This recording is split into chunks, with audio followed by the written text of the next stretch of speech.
Enaknya dosen nggak perlu negur, tapi enaknya dosen itu belakang mau ngapain ya udahlah. Ya, jadi diajak terlibat aktif. Diajak terlibat aktif disuruh dulu nggak bakal bisa. Yang mesti ada pertanyaan yang menggugah yang dilempar. Yang mesti ada minta untuk menceritakan contoh kasus. Mungkin kalau guru SD bisa diminta anaknya bercerita. Ya bisa bercerita. Misalnya ngajar bahasa Indonesia diminta bikin karangan terus maju. Ya diminta untuk maju ganti-gantian. Atau kalau ganti-gantian waktunya nggak cukup, gurunya bisa milih yang paling aktif satu maju, yang agak pasif satu maju biar kesempatan. Ya untuk bercerita. Bahasa Inggris mungkin mereka disuruh bikin percakapan berdua. Kayak anak SD, ya, how are you? I'm fine, thank you. Atau diminta ngomongin tentang liburannya di rumah nenek. Masih zaman nggak liburan rumah nenek?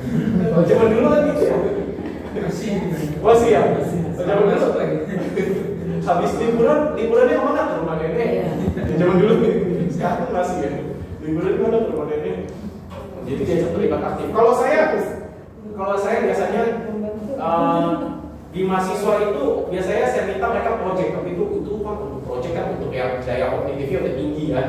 Pasti bisa ngarang, maju cerita, ya bisa diminta untuk. Kalau dulu saya ingat pelajaran PLKJ, nggak tahu, PLKJ Jakarta ya, di Tangerang, pendidikan lingkungan kehidupan Jakarta, kebersihan. Kita diminta oleh guru waktu itu simulasi di depan, ya simulasi menyapu, dan nggak disuruh nyapu kelas ini, simulasi.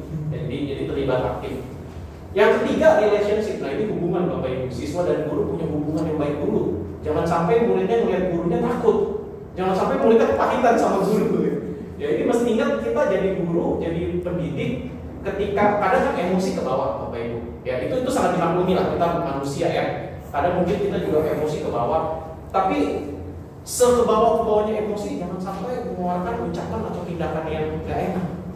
Ya, jangan sampai mengeluarkan ucapan atau tindakan yang gak enak. Karena begitu dilontarkan, karena guru dipandang pasti mulia oleh muridnya. Ya, mau gimana pun juga murid pasti mandang gurunya itu hebat gitu. Ya, hebat, lebih ini. Ternyata melontarkan ucapan yang gak enak. Itu bisa keinget selamanya dan bisa bikin antipati. Sekalinya antipati gak didengerin, ini bahaya. Ini ada cerita sih. Saya ngajar dulu ada kelas setengah 8 pagi. Statistika psikologi, statistik lagi ya. Anak psikologi kan milih jurusan psikologi biar gak ada matematika. Malah ada matematika. Kayak kena jebakan ya, kayak terjebak ya. Setengah 8 pagi. Setengah 8 pagi terlambat semua nih. Ya saya punya banyak kasus dengan mahasiswa terlambat. Karena saya gak suka mahasiswa terlambat ya. Jadi setengah 8, kelasnya setengah 8, 7.45 baru ada 5-10 mahasiswa yang datang.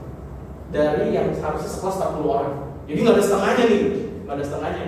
Saya udah tanyain yang lain. Ini kita kelas setengah 8 ya, bener ya? Iya Pak. Kok masih 5-6 orang yang lain mana? Ada yang lagi di jalan Pak. Ada yang lagi ada yang lagi makan dulu di kantin. Ada yang baru bangun. Astaga ya. Gue semua alasan lah.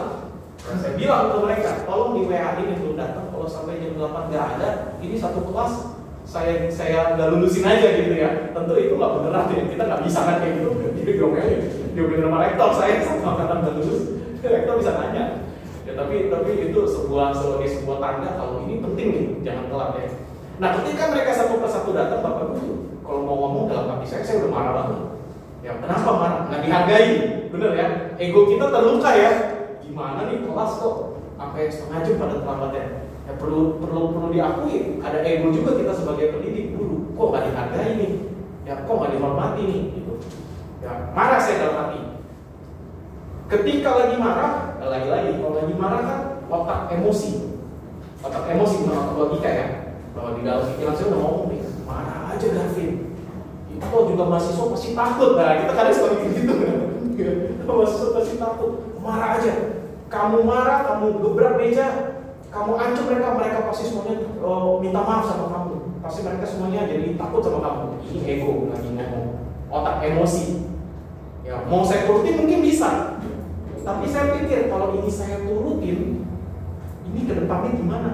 Bayangin mahasiswa ingat dosen saya Pak Gavin gebrak meja maki-maki kami semua. Takut nggak takut, tapi nggak respect. Jatuhnya nggak respect. Begitu nggak respect, apapun yang saya ajarin mental. begitu udah nggak respect apapun yang kita omongin mental, apalagi psikologi. Apalagi nanti di semester berikutnya saya ngajarin tentang psikologi konseling. Wah, Pak Gavin ngomong konseling, orang kita jadi bentak. Kebayang ya Bapak Ibu ya. Jadi tapi secara otak emosi itu ngamuk aja Gavin, marah aja, mereka pasti takut. Cuma itu kan gak baik, gak bikin respect.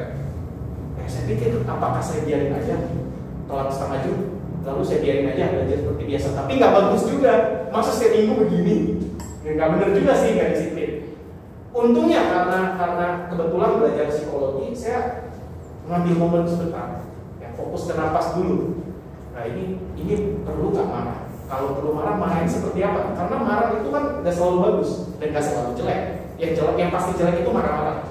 Yang pasti jelek itu marah-marah. Yang marah itu nggak selalu bagus, tapi nggak selalu jelek. Yang selalu jelek itu marah-marah. Nah saya pikir saya tetap harus bikin mereka disiplin, tapi tanpa merusak hubungan. Karena penting Bapak Ibu, hubungan antara guru murid itu sangat penting. Ya guru murid dan orang tua lah kalau SD, SMP, SMA ya. Jadi gimana caranya? Nah saya kepikiran. Kalau ini hanya mungkin berlaku di mahasiswa. Saya bikin aturan setiap minggu setengah 8 sampai jam 8 kuis ulangan. Setengah 8 sampai 8 ulangan. Mau telat boleh, tapi nggak ada perpanjang waktu. Jadi silakan ya datang setengah 8 dan jadi setengah jam. Nggak ada yang 7.45, monggo, nggak saya marahin. Tapi 15 menit yang berjadi ya. Nah, jadi kan mereka punya pilihan nih. Ya mereka tahu sebenarnya mereka harus datang setengah 8, tapi tanpa perlu membuat mereka berpikir kok dosen saya jahat ya, kok dosen saya begini ya. Saya pikir dengan sangat pokoknya setengah 8 sampai jam 8 kita kuis. Ya datang jam berapapun bebas. Telat ya, kalau cuma datang pas 7.59 ya mohon maaf sedikit. Pak nggak lulus dong. Kan dikasih waktu setengah 8 sampai jam 8. Nah ini akhirnya jadi bagaimana menjalin relasi ya, itu ada skillnya juga. Nanti kita bahas ini selanjutnya cukup panjang. Ada psikotesnya juga Bapak Ibu nanti. Ya lalu meaning itu mencari makna, ini juga penting Bapak Ibu. Mungkin contextual teaching, mungkin familiar ya Bapak Ibu ya. Contextual teaching, mengajar dengan konteks. Statistika psikologi mau contextual teaching itu susah loh sebenarnya. Saya waktu itu mikir bahas tentang mungkin kalau guru matematika familiar dengan istilah standar error. Standar deviasi, ngomongin varians data. Ini gimana biar mahasiswanya bisa ngerti ya? Kalau ngajar psikologi konseling kontekstualnya dapat. Yang kontekstualnya dapat konseling sangat sehari-hari. Saya ngajar gangguan mental psikologi abnormal. Ya itu sangat kontekstual, gimana caranya kita mengamati orang ini gangguan emosi atau gangguannya nggak bisa membedakan realita halu gitu. Ini halu atau emosi gitu ya. Ini kecemasan atau halu gitu. Itu kontekstual. Statistika gimana kontekstualnya ya? Karena pas jadi psikolog praktikum kan nggak pakai statistik kalau ada praktikum. Kan nggak mungkin ada pasien saya nggak bisa tidur dong. Oh nggak bisa tidur, kamu minumnya berapa dalam sebulan? Simpangan bakunya berapa? Nggak mungkin. Yang ada malah pasiennya makin nggak bisa tidur. Psikolog dipakai statistik. Cuma menarik ini, kebetulan mau pemilu, jadi mau pemilu.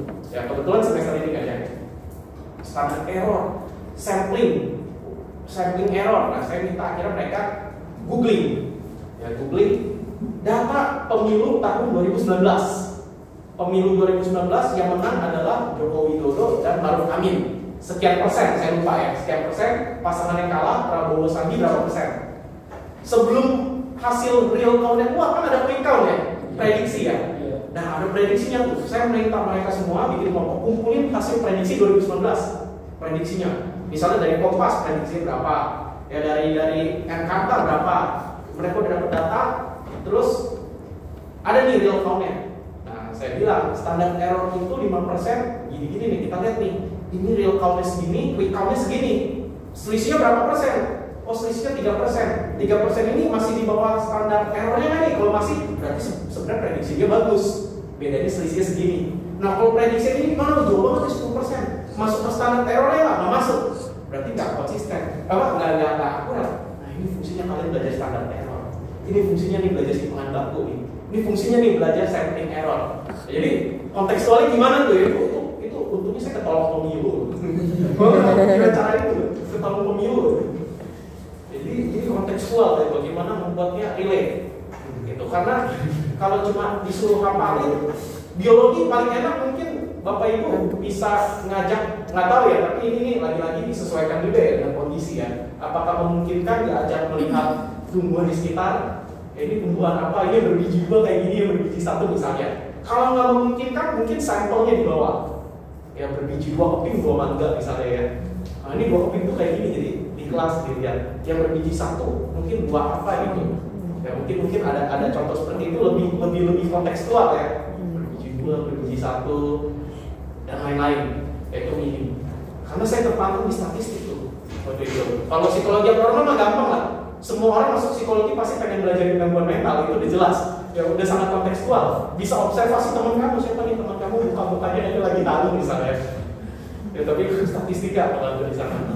Ya dan terakhir autisme ya, tumbuh dan berkembang. Siswa tumbuh dan berkembang. Nah, Bapak Ibu, mungkin sebelum lebih lanjut saya mau minta partisipasi Bapak Ibu. Ini ada QR code mungkin